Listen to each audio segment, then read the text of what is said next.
नमस्कार, स्वागत है आपका हमारे चैनल पर। देश के प्रधानमंत्री नरेंद्र मोदी की अमेरिका के राष्ट्रपति जो बाइडेन ने की तारीफ, तो वहीं दूसरी तरफ आखिरकार क्यों बौखलाई हैं पश्चिम बंगाल की मुख्यमंत्री ममता बनर्जी। ये सभी चीजें हम आपको बताएंगे विस्तार से, पर पहले शुरुआत करते हैं कि जापान के टोक्यो में देश के प्रधानमंत्री नरेंद्र मोदी की अमेरिका के राष्ट्रपति जो बाइडेन ने तारीफ की है और कहा है कि कोरोना काल में जिस तरीके से भारत ने काम किया है, कोरोना से निपटने का काम भारत ने बखूबी अच्छी तरीके से किया है, और वहीं दूसरी तरफ चुनौतियों से निपटने में विफल रहा है चाइना।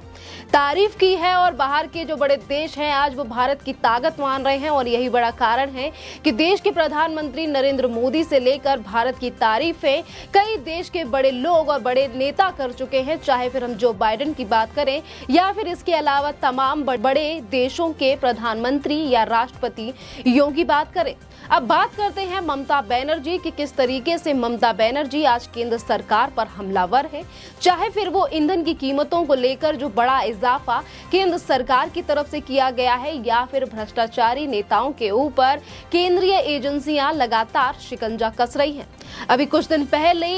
लालू यादव के परिवार के जो सदस्य हैं और जिन लोगों ने घोटाले किए हैं, 17 लोगों के घर पर केंद्रीय एजेंसियों ने छापेमारी की थी, जिसको लेकर ममता बनर्जी ने कहा है कि देश में इतना बुरा शासन चल रहा है कि हिटलर और मुसोलिनी से भी ज्यादा बुरा शासन है बीजेपी का। इस तरीके से टिप्पणी की जा रही है ममता बनर्जी की तरफ से, और ममता बनर्जी ने यह भी कहा है कि देश के सारे अधिकार बीजेपी के पास हैं और बीजेपी के 2 लोगों के पास है। देश में जिस तरीके से चीजें हो रही हैं, देश बिकने की कगार पर है। जो ममता बनर्जी अभी तक वेस्ट बंगाल के लोगों को टैक्स कम कर चीजें नहीं प्रोवाइड कर पाई हैं, चाहे फिर वो राशन हो या फिर इसके अलावा ईंधनों की कीमत में जो बड़ी कटौती की गई है केंद्र सरकार की तरफ से,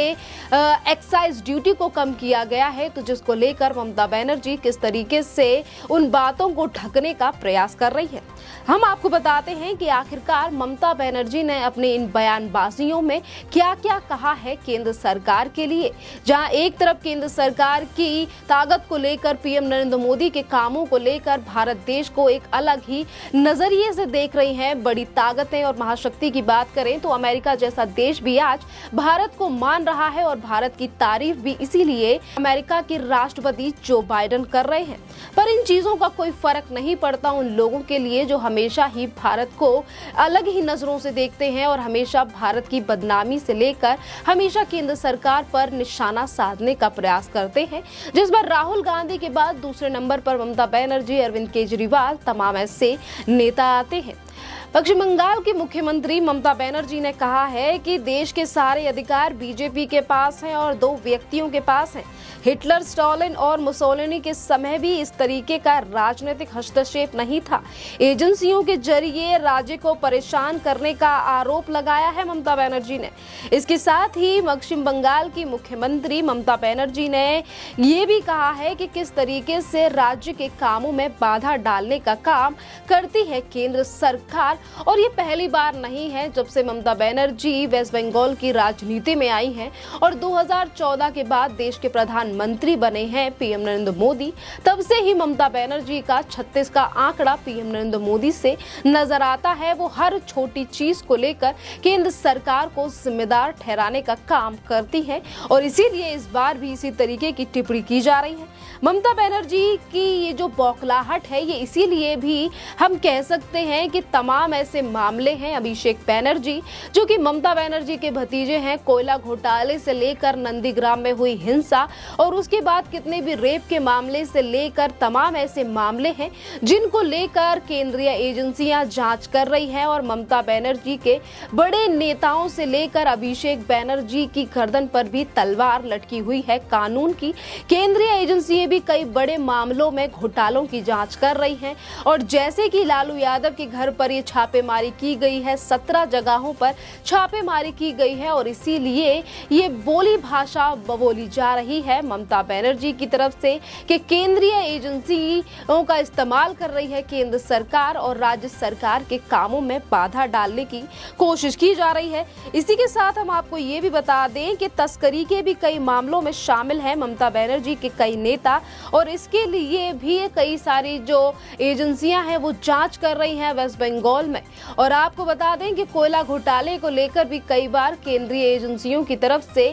ममता बनर्जी के भतीजे अभिषेक बनर्जी को कई बार भेजा जा चुका है समन, और समन के चलते जिस तरीके से जो केंद्रीय एजेंसियां हैं वो कोयला घोटाले के ज्यादा घोटाले सामने ला चुकी हैं। बात अगर नंदीग्राम की जाए कि जैसे ही ममता बनर्जी वेस्ट बंगाल की मुख्यमंत्री बनी और किस तरीके से खूनी खेला पश्चिम बंगाल में खेला गया, तमाम लोगों को मौत के घाट उतार दिया गया। ममता बनर्जी के कार्यकर्ता और तमाम उन लोगों के द्वारा जो लोग ये देख रहे थे कि आखिरकार किस व्यक्ति ने किस पक्ष में वोट दिया है और कौन किसका समर्थक है और बीजेपी के समर्थकों के साथ किस तरीके की चीजें वेस्ट बंगाल में की गई, आज उन्हीं सब चीजों को छुपाने के लिए ममता बनर्जी केंद्र सरकार और केंद्रीय एजेंसियों पर हमेशा हमलावर रहती हैं। अब बात करते हैं कि ईंधन पेट्रोल को लेकर जिस तरीके से बड़ी कीमतें गिराई गई हैं केंद्र सरकार की तरफ से, जिससे कि एक आम आदमी को बड़ी राहत मिलेगी, जिससे तमाम लोगों ने कहा भी है कि केंद्र सरकार के द्वारा और वित्त मंत्री निर्मला सीतारमण के द्वारा ये लिया गया फैसला काफी काबिले तारीफ है। एक तरफ विश्व युद्ध चल रहा है जिसकी आज बातचीत भी हुई है टोक्यो में, देश के प्रधानमंत्री नरेंद्र मोदी से लेकर तमाम जो नेता इस मीटिंग में थे उन लोगों ने भी इस यूक्रेन के युद्ध के बारे में बात की है। तो किस तरीके से वैश्विक स्तर पर यूक्रेन में जो युद्ध चल रहा है इसका भारी नुकसान उठाना पड़ रहा है तमाम देशों को। यहीं पर हम आपको बता दें कि जिस तरीके से शनिवार के दिन ये बड़ा फैसला लिया गया था केंद्र सरकार की तरफ से कि पेट्रोल पे 9 रुपए 50 पैसे कम किए गए थे और वहीं डीजल पे 7 रुपए, और आपको बता दें कि उज्ज्वला योजना के जो लोग हैं, जिन लोगों को उज्ज्वला योजना के तहत गैस सिलेंडर प्रोवाइड किया गया है केंद्र सरकार की तरफ से, उन 9 करोड़ लोगों के लिए भी 200 रुपए की सब्सिडी दी गई केंद्र सरकार की तरफ से। पर आज जो बड़ी राहत दी गई है एक आम व्यक्ति के लिए केंद्र सरकार की तरफ से, उसको लेकर भी सवाल जवाब किए ममता बनर्जी ने और कहा कि 200 रुपए कम कर क्या हो जाएगा, 800 रुपए का सिलेंडर कैसे खरीदेगा एक गरीब व्यक्ति। यानी कि उज्ज्वला योजना के तहत जिन लोगों को सब्सिडी दी जा रही है उसको लेकर भी सवाल जवाब किए ममता बनर्जी ने, क्योंकि ये बौखलाहट साफ दिखाई देती है कि किस तरीके से ममता बनर्जी हर उस चीज का विरोध करती है, हर उस फैसले का विरोध करती है जो केंद्र सरकार की तरफ से एक आम व्यक्ति को दिया जाता है। आपको बता दें कि इसी को लेकर कटाक्ष भी किया गया है बीजेपी के पूर्व प्रदेश अध्यक्ष दिलीप घोष की तरफ से ममता बनर्जी के इन तमाम बयानों को लेकर जो कि ईंधन से लेकर सब्सिडी को लेकर दिए गए हैं। दिलीप घोष ने टिप्पणी की और उन्होंने कहा कि कीमत ममता बनर्जी ने खुद कीमतें क्यों नहीं कम की हैं पेट्रोल डीजल और सब्सिडी की, यानी कि घरेलू गैस जो है उस पर सब्सिडी क्यों नहीं कम की है, क्या उनका योगदान है इसमें कुछ। पूरा देश में केंद्र सरकार ने पेट्रोलियम उत्पाद की कीमतों को 2 बार कम किया है, हर राज्य सरकार ने इसे कम किया। बंगाल में इसकी कीमत सबसे ज्यादा क्यों है, वे सब कुछ लेती हैं पर कुछ देती नहीं हैं, वे लोगों को उनके हक से वंचित कर रही हैं, वे मनरेगा का आधा पैसा छीन लेती हैं, वे आधा राशन ले लेती हैं। बंगाल में लोगों को बिना कटौती के सरकारी योजनाओं का लाभ नहीं मिलता। उन्होंने कहा कि पूरा सिस्टम का मजाक बना रखा है ममता बनर्जी ने, इसीलिए लोग राज्य से पलायन कर रहे हैं, हर चीज का विरोध करना उनकी आदत बन गई है। कोई सकारात्मक काम नहीं किया है, काम कर दिखाना चाहिए। दूसरे राज्यों के मुकाबले करें तो बंगाल पिछले 40 सालों में लड़ाई के कारण पिछड़ा हो गया है, यानी कि 40 साल पीछे चला गया है वेस्ट बंगाल। जिस तरीके अब वेस्ट बंगाल में देखी जा रही है, जिस तरीके से निशाना साधा गया है बीजेपी के पूर्व प्रदेश अध्यक्ष दिलीप घोष की तरफ से, इसी को लेकर तमाम लोगों की टिप्पणी है कि ममता बनर्जी जो केंद्र सरकार पर हमलावर हैं और हर चीज को लेकर केंद्र सरकार पर निशाना साधती है। पहले ममता बनर्जी को अपने रोहिंग्या बांग्लादेशियों के ऊपर लगाम लगानी चाहिए कि किस तरीके से ममता बनर्जी एक तरफ कहती है कि देश बिकने की कगार पर है और वहीं किस तरीके से अपने वोट बैंक के चक्कर में रोहिंग्या बांग्लादेशियों को